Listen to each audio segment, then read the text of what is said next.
And in this tumultuous year, we know that it has become more difficult, literally, physically, for people to vote. We saw that in April, and we've also seen a dramatic change in how people vote.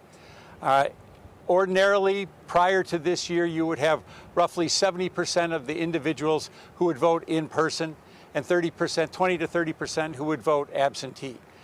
What we saw earlier this year was we saw that almost literally flipped on its head, where 70 to 80% of the people voted absentee or early voted, and 20 to 30% voted in person on election day.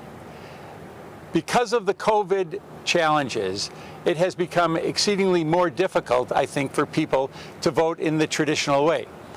And what I have said repeatedly is what we have done is we've had our election commission work very, very closely with our health department. It's been a marriage between the health department and the election commission to make sure that voting can be safer.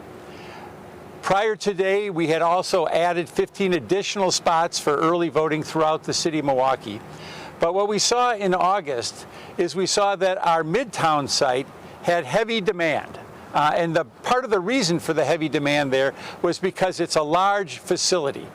Our other in-person voting places that were there for early voting, the Zeidler Building and the library on the south side, the Zablocki Library on the south side, actually saw smaller numbers because the socially distancing requirements made it more difficult for people to come through there. And so we were trying to find a way to allow people to come to a facility where there would be easy access, where it would be very, very important to provide the social distancing, and that was centrally located in the city of Milwaukee so all residents could benefit from this.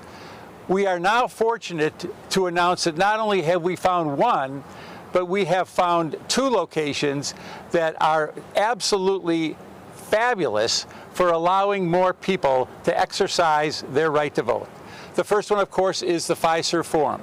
And as we know, over the past week, the NBA players and the Bucks in particular have led the nation in fighting for racial justice. And part of what they are looking for is making sure more people get involved in our democracy. So they have been very, very public in saying that they wanted to make sure that their locations would be accessible for people to vote. Now, because of the issues that COVID has presented, this provides us with an opportunity to partner with them. And I'm pleased to partner with Alex, the Bucks players, the Bucks management, to announce that this location will be used for early voting beginning on October 20th through November 1st. It will be available from 8 a.m. to 7 p.m. and 10 to 4 on Saturday and Sundays. And so individuals who want to exercise their right to vote and do so in early in-person voting, which is still in essence absentee voting, will be able to do it at this location.